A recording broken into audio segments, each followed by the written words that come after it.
Sydney, Australia. 20 to 4. The air is thick with anticipation for the international rugby test match. But before the first whistle even blows, an off-camera comment lights a fuse that will be felt around the world. The Australian coach, a veteran named Blake Harris, is talking to the media. A heartmate catches him saying, "Filipinos. Great singers, sure, but too soft for rugby." They'll fold after the first real hit, the clip leaks.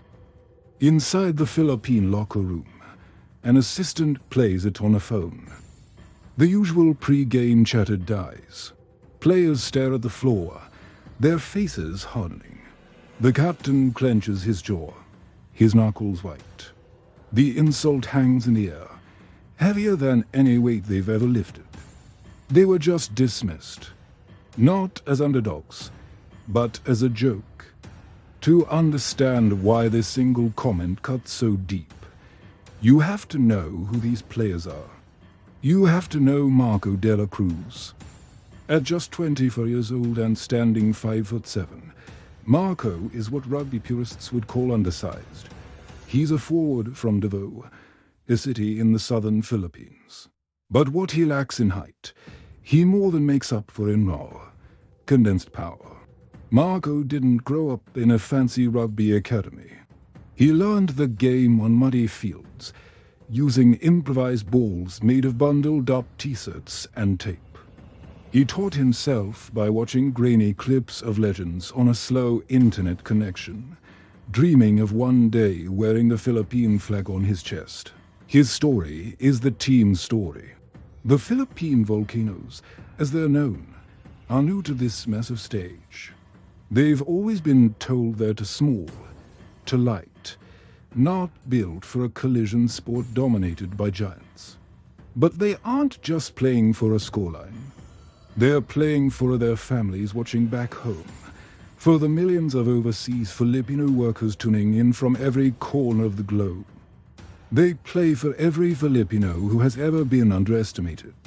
The night before the game, the atmosphere in the locker room is electric. The team's coach plays the insulting clip one more time, letting the words sink in. The silence is deafening. Then, Marco de la Cruz gets to his feet. He looks round at his teammates, his brothers. He says, "For years, we've heard it.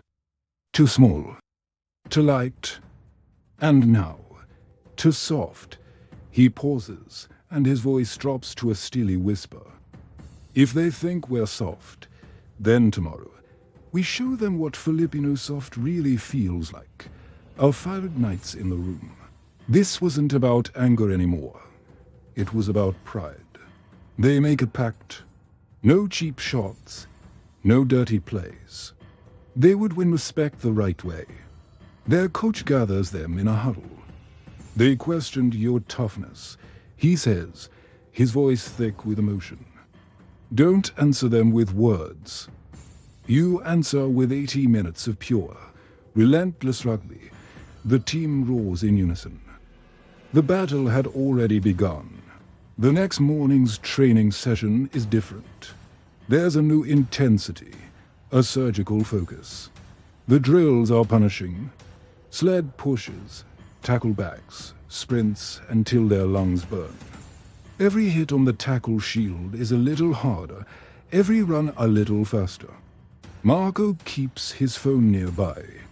He replays the coach's insult, letting the disrespect fuel him. Then, he switches to a video of his family, their faces beaming with pride, chanting his name. This is why he endures the pain, the sacrifice. Round him, his teammates are doing the same. They talk about the birthdays and holidays they've missed, the injuries they've played through, the constant doubt from outsiders. But not once did they consider giving up. Their strategy is clear, scribbled on a chalkboard. Dominate the point of contact. Be the hammer, not the nail.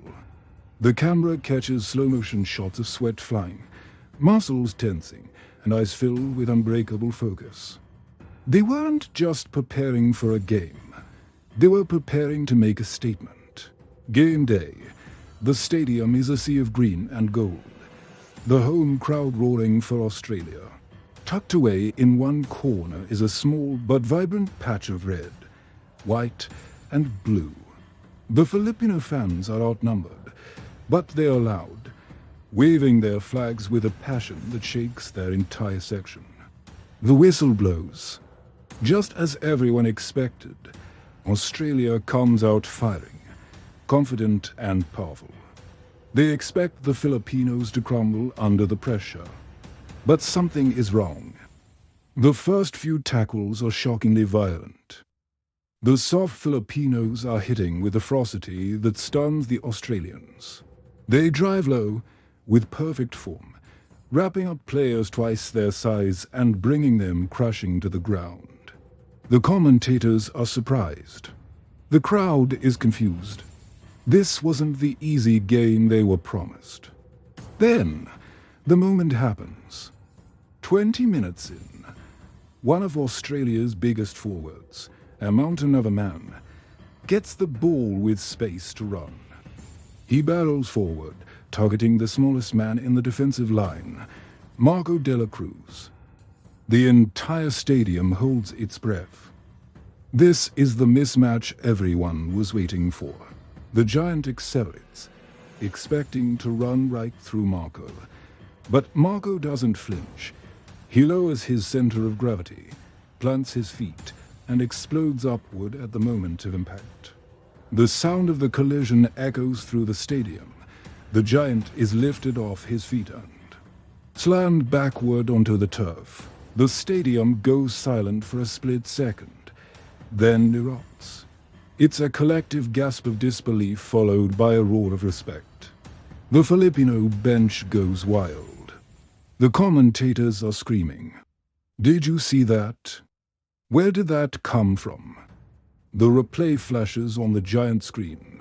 The undersized Filipino, the one they called to soft, just folded an Australian giant like lawn chair. The momentum of the entire game shifts on that one tackle. The Filipinos, fueled by adrenaline and belief, start forcing errors, winning turnovers and playing with a level of ferocity that leaves the Australians completely rattled. On the sideline, the Australian coach, Blake Harris, watches with a stunned expression. He sees Marco de la Cruz make another bone-rattling tackle, then another.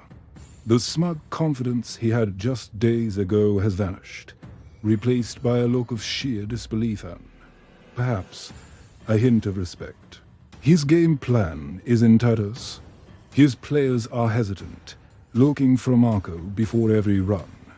They were physically bigger, but the Filipinos were playing with a spirit they couldn't match. When the final whistle blows, the scoreboard might show a narrow Australian victory, or maybe even a shocking draw. But the result no longer matters.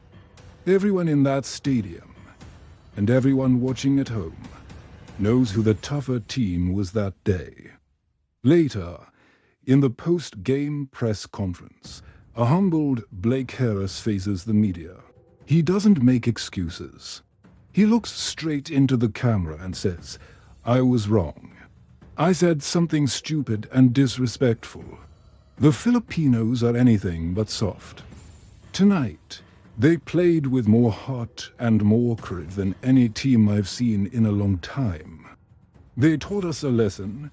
A clip of his apology immediately goes viral, placed side by side with the footage of Marco's incredible tackle. The impact was immediate and global.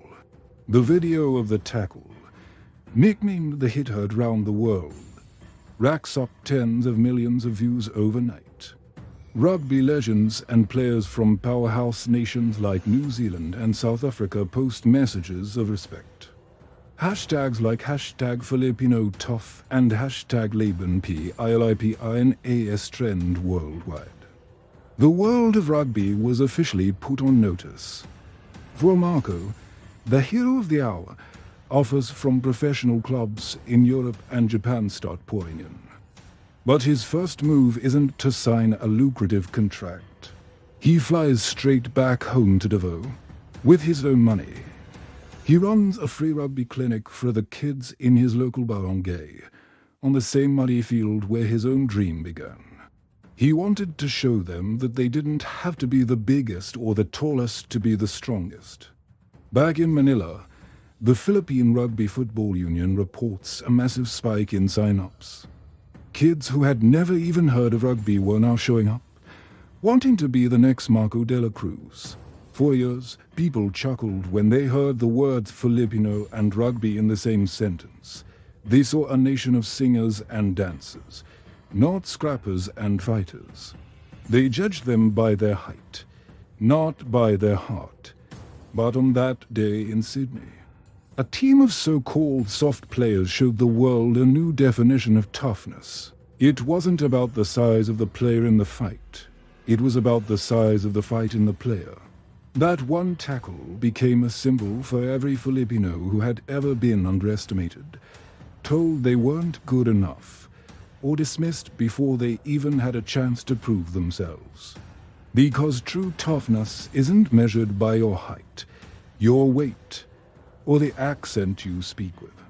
It's measured by how many times you get knocked down and how hard you get back up. Thank you for watching. If this story inspired you, please like, share, and subscribe for more.